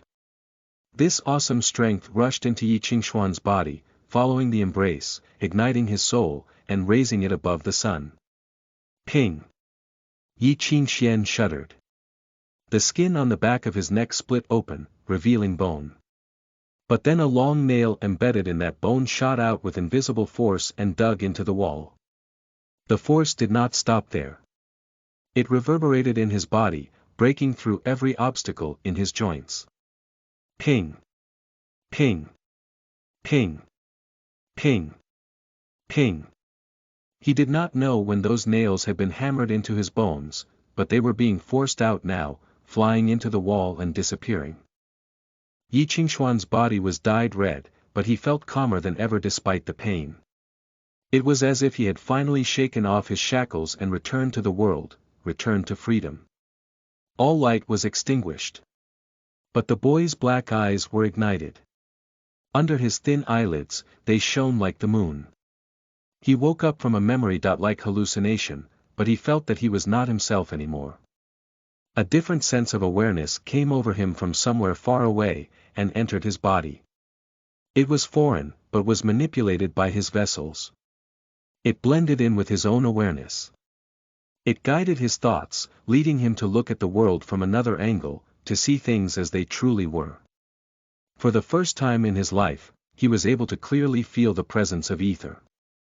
It existed everywhere in the world, hidden in the wind, sleeping underground, burning in flames, flowing in water. Is this ether? Chapter 48 All stray paths start here. You are listening at novelfull.audio. In the clock shop late at night. I see. That kid practiced more than 100,000 times over these past days. His determination is impressive. In the clock shop, blonde Hermes had his foot propped on Ye's work table, playing with Yi Qingxuan's ether ball. He whistled at the ball, and the quiet ether ball lit up. The clear crystal reflected the candlelight, displaying the shadows of complicated runes and images on the wall. If measuring ether was its most common usage, then this was the ether ball's most valuable ability. The music score crystallized when it recorded every note, and melody interacted with the ball. It could display it as data and help the user compare notes, remove white noise, increase resonance with ether to help one reach the standard. But Yi Qingxian had never once activated it, so he had never experienced the most helpful tool for other students. But Hermes woke it up, overrode its protective measures. He unlocked the music scores, and clucked in awe as he skimmed the data. Amazing! 140.3311 times over 8 days. He'd had to spend at least 9 hours on this every day, right? It's amazing how he could continue this intense level. Too bad. Hermes shook his head, pondering. He didn't succeed, not even once. What kind of bad luck does he have? Isn't everyone like this? Seton asked. Some people will never be able to sing the right note in their entire life, right? That's because they didn't try 140,000 times. Even an ape that keeps dancing on a piano would be able to transcribe Ode to Joy. But this kid hasn't even gotten the chance to touch a piano key yet. With his luck, he'd probably get kidnapped and sold just walking down the street. Anyway, I haven't heard something like this in my years of being an artist. So, he either has the worst luck in history, or there's another reason, Hermes said. Another reason? Seton asked. Hearing his question, Hermes laughed. Rather than replying, he asked, Seton, do you know what's most important for a musician? Tell me. I'm in a good mood, so I won't tease you. Hey, isn't the most important thing to have resonance with the ether? Yes, but not entirely. Hermes squinted. It's important for a musician to resonate with the ether. The higher the resonance, the better. But for a musician, the most important part within that resonance is merely the breakthrough between 0 and 1. To go from nothing to something, from 0 to 1, is to create something from emptiness. A person will only have one chance. In other words, it is the door for musicians. No matter how hard you work, if you can't push open the door, you can only pace outside forever. He spun the ether ball on his fingertip, whistling and playing with the light. The silver light illuminated the mocking smile on his lips. Some people say that pushing open the door is 1% luck, 9% talent, and 90% hard work. But luck and talent are the most important. Some people can open the door only with their snores. They're known as geniuses. But then there are those who are stuck outside the door, never allowed in. It's cruel, but sometimes, hard work is useless. Are you saying that the kid doesn't have talent? No, Hermes swore, his eyes full of disdain. The 9 families of the dragon bloodline have the blood of the Deva. He was born more powerful than others, those born with a golden spoon have no right to complain. And he still has white hair even as a mixed blood. If he was born in the East and had some powerful talent, he might have a spot in the Lingyan pavilion someday. Seton's head hurt trying to process all the words. What are you trying to say? I just want to say that he's very hard-working, and he definitely has talent from his Deva bloodline. So if he's not unlucky, then there's only one possibility. Hermes laughed, but there was something sinister in his smile. The ether seal. Seton went pale. He knew what Hermes was talking about now. The ether seal was a byproduct from early experiments and research on musicians. Word of it slowly disappeared afterward. But from what Hermes said, copies of it were still kept and could be used. When the Dark Ages had ended, many countries experimented on captive musicians to explore the originator. During this time, thousands of strange techniques were created, including the ether seal. Embedding more than 19 silencer nails into the vertebrae of an ordinary person would shut his door to music forever. This type of surgery seemed to be useful, but it had 3 disadvantages that caused it to be discarded. It was too expensive, had a high death rate, and the ether's incompatibility with foreign substances made it impossible to use on musicians. So in the end, it could only be discarded. But what Seton did not understand was why anyone would put something so expensive into a boy's body to make sure he could not become a musician. Who knows? Hermes tossed the ether ball around, his eyes mocking. The ether seal really is a good idea. The person would feel pain in the proximity of ether. In the end, he'd die under the pain of beautiful dreams. Logically, that's how it is. But no matter who did it, this was a waste. They didn't understand the Deva's blood, and didn't know what a laughable thing they had done. The lock could make sure he couldn't open the door, but it can't stop someone behind the door from bursting through. For some things, the more it is restricted, the harder it bounces back. Especially for this abnormal hereditary, Deva bloodline, it's useless. Seton asked, is the Deva bloodline really that powerful? Of course, you idiot. It was built using countless bodies and lives. For hundreds of years, the Easterners have tried to get closer to the ether. They explored their bodies, even experimenting on themselves. 9 emperors in a row sent out their armies, just so they could have people to experiment on. Who knows how many died in the process? The most aggressive was Emperor Qin.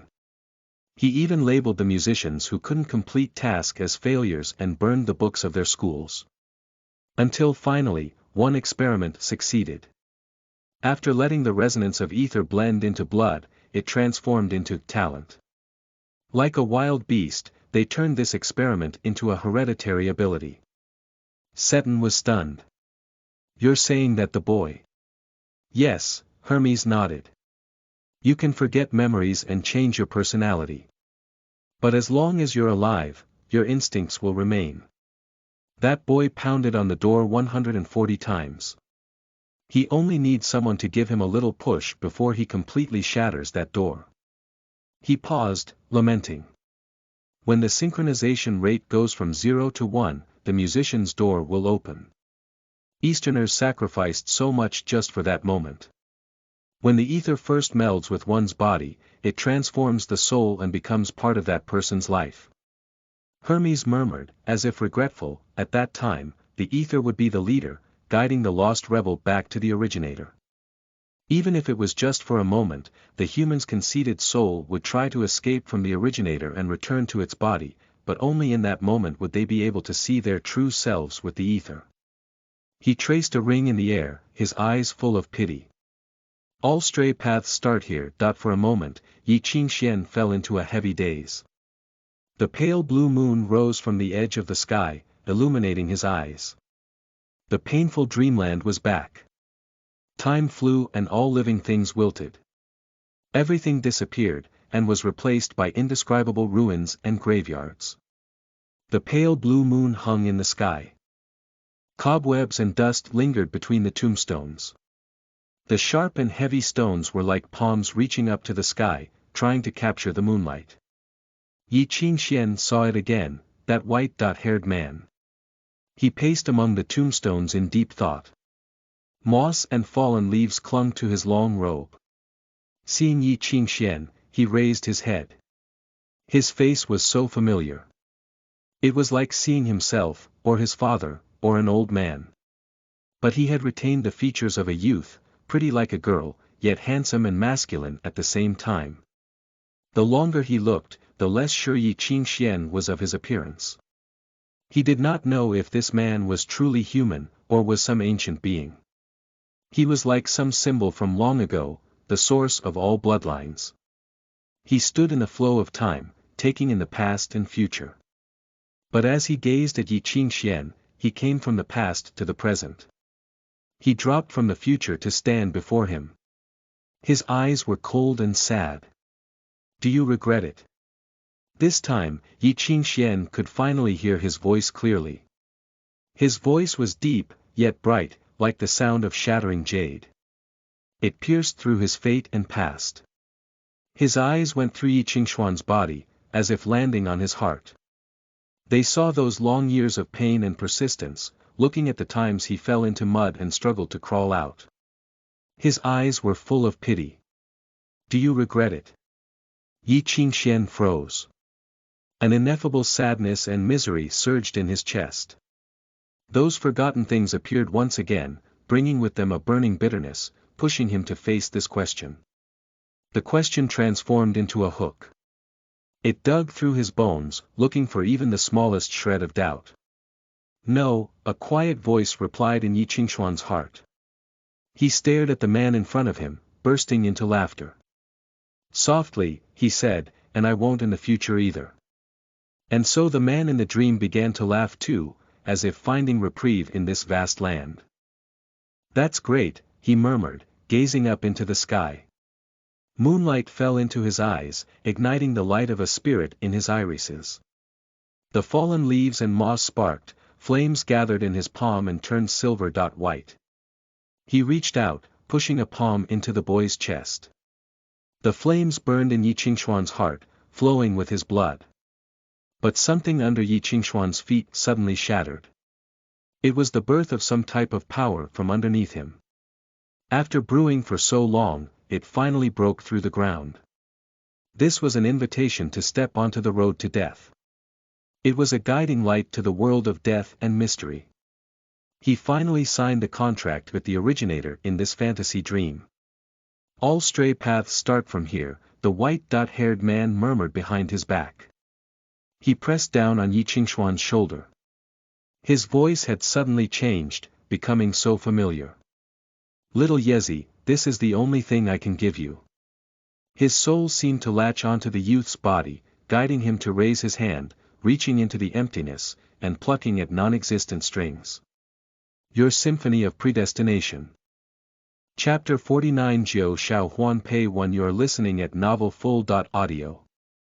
Hariti was like a ghost in the sewer. Blood mixed in with the poison boiling in her chest, the pain fueling her excitement. The formless ghosts fed on all the blood available, becoming more powerful and violent. But in her eyes, they were as obedient as dogs. As a deposit for her mission, the Easterners had given her medicine for the side effects, helping her to recover. It had been a long time since she felt so invincible. Even if it wasn't real, it was still intoxicating. The more she walked, the more she could sense Bai Shi's breath. It was a sweet coppery scent, and she moved in haste. Blessed gift. Intoxicated by the blood, Hariti suddenly uttered the Easterner's descriptions and licked her lips. Something like a the wisp shone in her eyes. It was such high-quality blood. Even if it was sacrificed to Hyakum, it would be a high-class offering. Tiriagiani's music score gave her strength, but also a demon-like thirst. The thick scent of blood invaded her senses. For the creatures, the high of blood was stronger than any drug. Drunk in the blood, she laughed maniacally as she conducted the formless ghosts, dragging her underlings from the corners and splitting them open. The blood was so fragrant. She reached out, skimming blood away from the cracked skull. It tasted so sweet on her tongue, but her movements suddenly froze. The ground was shaking. Dust flew in the air, unsettled by the sudden quaking. They danced on the corpses, as if trying to escape. The entire tunnel quivered, but the trembling seemed to come from the 9th level under the earth, shaking her senses. Everything trembled, unsettling like furious wind. Lightning and thunder sounded. It was as if electric light danced in the thundering clouds, split open by the wind. The formless ghosts stopped listening. Frantically, they tried to shake off their shackles. Blood rose to Hariti's face, almost spilling out. She wailed, forcing the formless ghosts down, forcing them to follow her. Then, she finally saw the source of the shaking. In the darkness, the youth knelt, hugging the unconscious girl. As if something scary had latched onto his body, there was a low buzz from his lungs, like the howl of thunder and wind.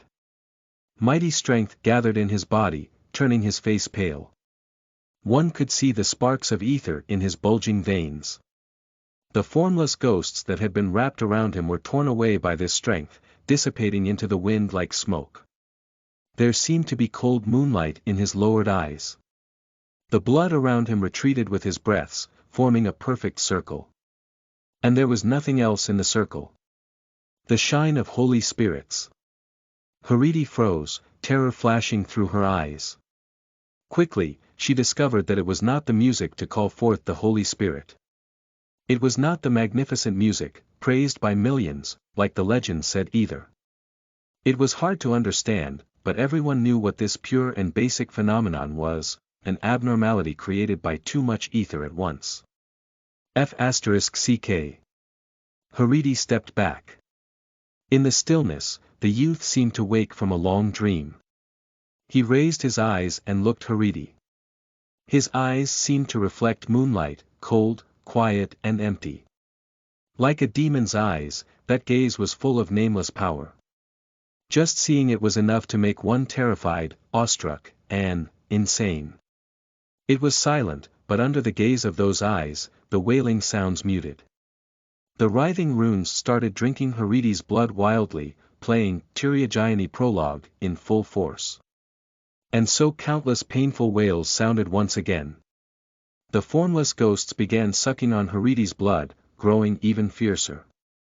It was obvious to the naked eye that Haridi's body had withered. The immense pain was driving her crazy. Clutching her head, she screamed, "Kill him! Kill him!" Her teeth played a strange melody and the formless ghosts in the blood followed her command. They started shaking wildly, then expanding. In the pungent metallic wind, the blood began to boil, and rushed toward the youth. Within the rumbling blood, Haradi saw the youth raise an arm, spreading his left hand open. In that moment, she saw Xuanhuan's lips curl into a smile. The strange feeling flashed past, stunning her. A bad premonition overcame her.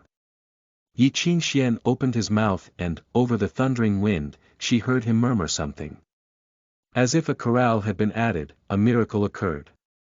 Ether's light joined, resting on his broken left hand, pushing it back into place with a pop. Blood flowed back into the wound and the torn skin began to regenerate. All that was left was a bloodstain.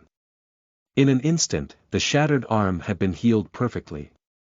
There was a mysterious consciousness guiding him from the bottom of his heart, making him raise his palm reflexively, and pressing down on the emptiness. At his fingertip, Ether's light glowed like fire, igniting the ring surrounded by keys. They shone and then vanished. Following it, a succession of sounds shattered Haridi's thoughts. Ping! Ping! Ping! Ping! Ping! The sonorous scraping of metal sounded. Like marbles dropping onto a metal plate, the sound was crisp. Music notes burst from the air, practically sparking fire. The crisp sound was like a heavy storm, reverberating through the air. Every reverberation created a tiny hole in the wall. Other than that, it seemed useless. But the formless ghosts halted instantly. In the same position, they stopped on the ground, in the blood, in the air, frozen. Haridi watched all of this happen in a daze. A chill spread through her body. The demons were still on the ground, unmoving as if set in concrete.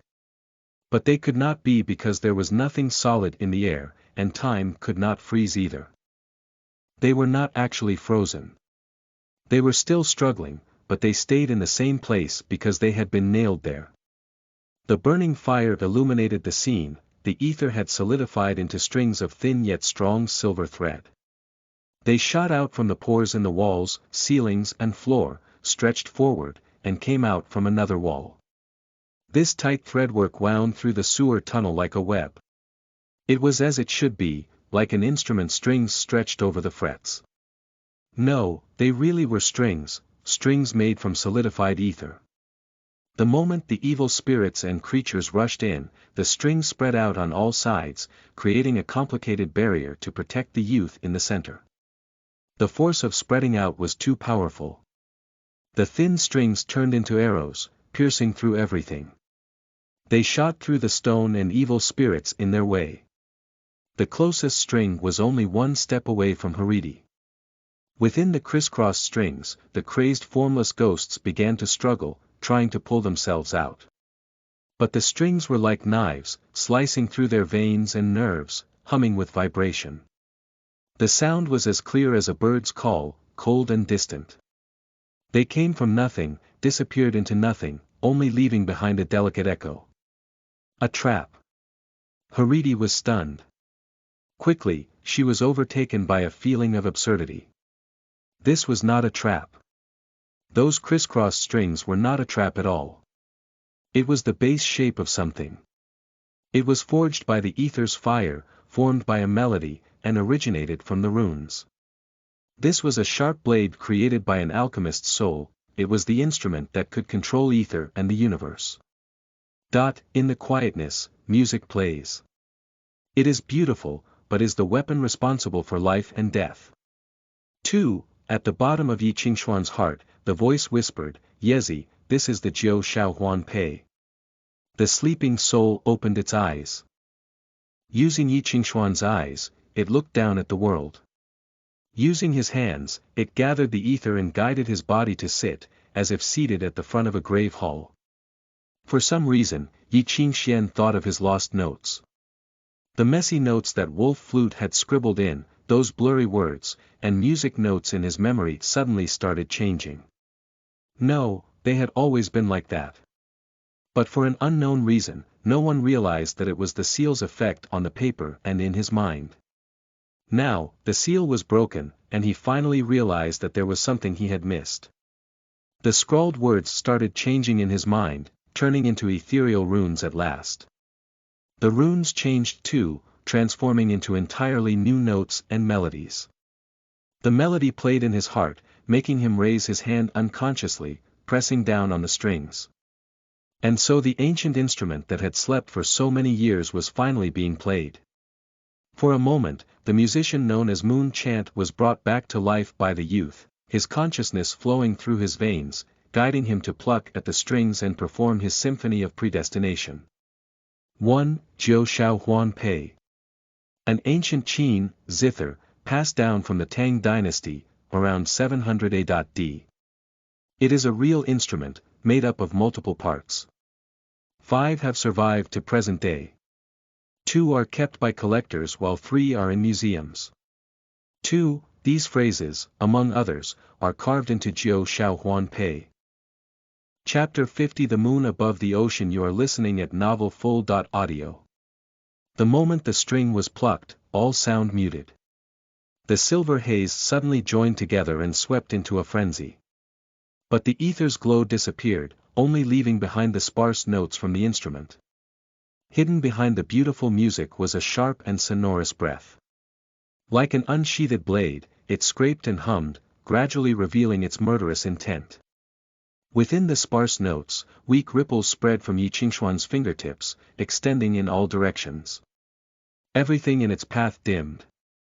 Flames snuffed, fresh blood lost its color, and darkness turned into a muted gray.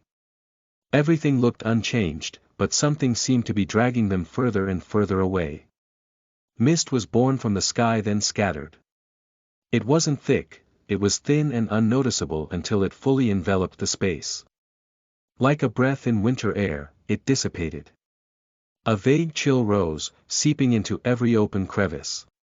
Her body could still feel the heat left behind by the fire, but all her senses began to feel icy.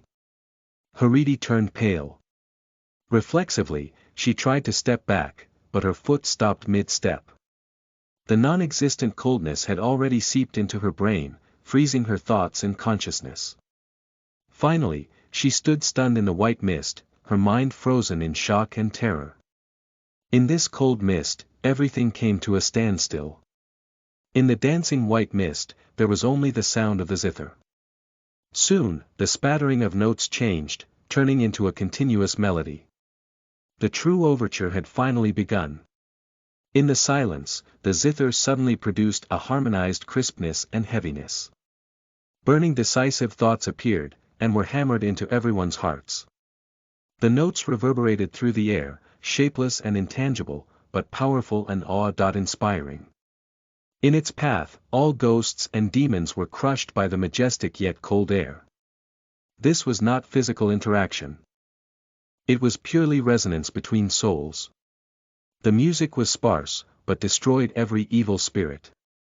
The resentment harbored in the ether was easily crushed too. Resentment, dissatisfaction, and poisonous thoughts were nothing in the face of the music. Like a sand castle before a tsunami, it collapsed like a joke. Ping! The strong and persistent will solidified into a blade. Blended into the music, it swept in all directions, slicing apart the formless ghosts, trembling and frozen in the white mist. All that was left were white bones scattered on the ground. The remaining resentment spilled out, crashing toward Haridi's fragile mind like a tidal wave. Her rheumy eyes bugged open. On her ancient body, Tiriagoni's music notes were pushed to their brink, like a rag frozen on an iceberg. Quickly, the crazed resentment pulled on her, swallowing her last bit of consciousness. It was as if she was thrown into a bottomless pit. She could not see, could not hear, could not smell, could not feel. The cruel zither tore her perception away bit by bit, until all that was left was a stooped soul, falling hopelessly down into the abyss. Falling, endlessly falling, falling for eternity. An unprecedented loneliness engulfed her thoughts.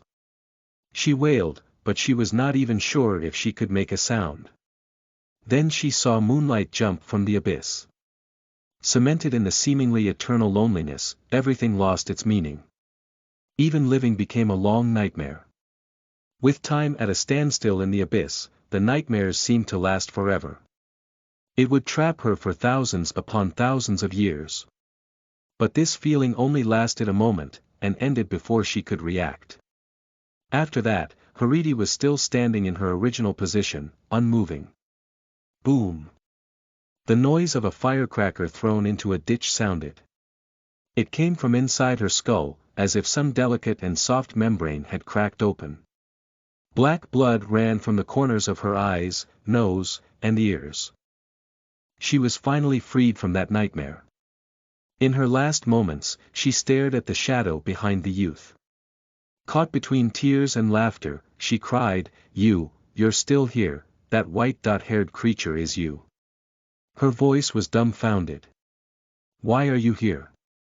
Those eyes were vaguely mocking, but were also tinted with genuine terror. It was the reflection of her last moment alive. Her eyes dimmed and she collapsed. Blood trickled from her body, collecting into a puddle and seeping through the cracks in the ground. The clang of music still reverberated between the tight walls.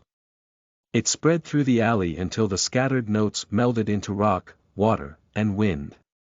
In that moment, everyone in downtown of Avalon heard a noise in their dreams.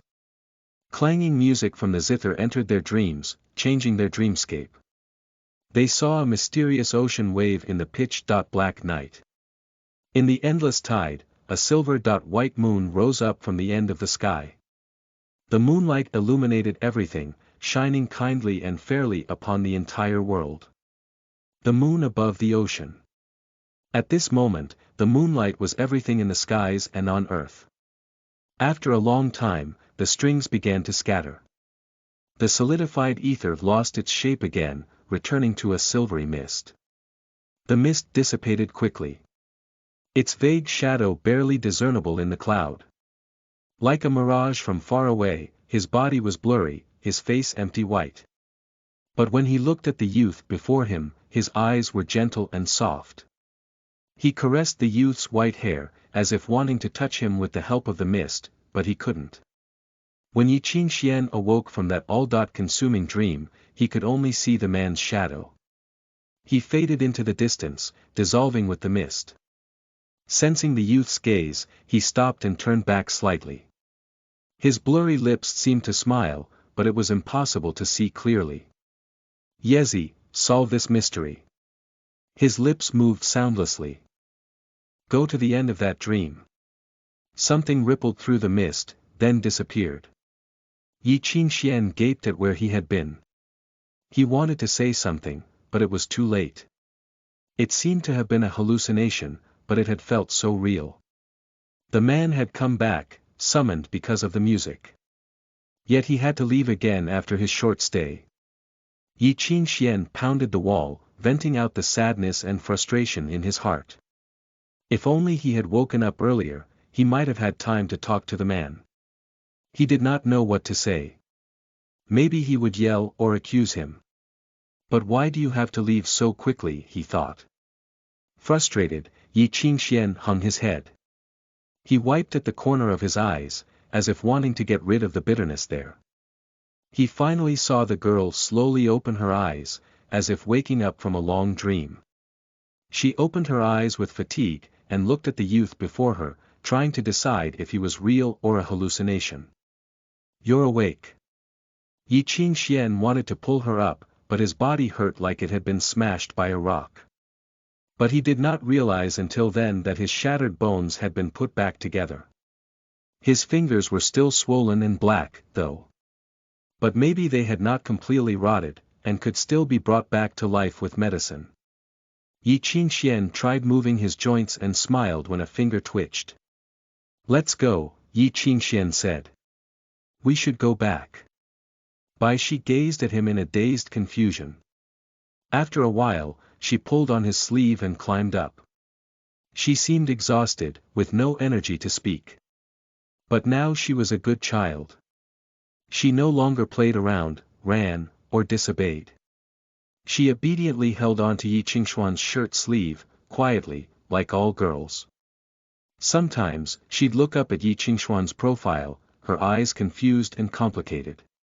Sometimes, she would say in her weak and tired voice, "I just had a nightmare." "The nightmare is over," Yi Qingxian said. "There's always a limit to bad things. Once they're over, they won't happen anymore." "Really? Really?" Yi Qingxian patted her hair. "I won't lie to you." Bai Shi looked into his eyes. "Will you get angry when I lie?" "No. It's okay, even if you lie to me."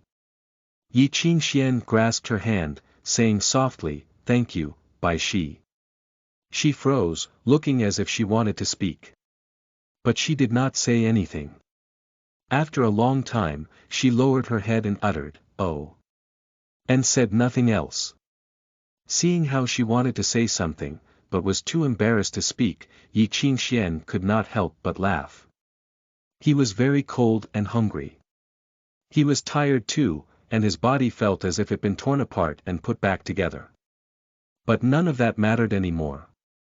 He had to take Bai Shi away, somewhere other than hell. "From now on, there'll be a new life waiting for you."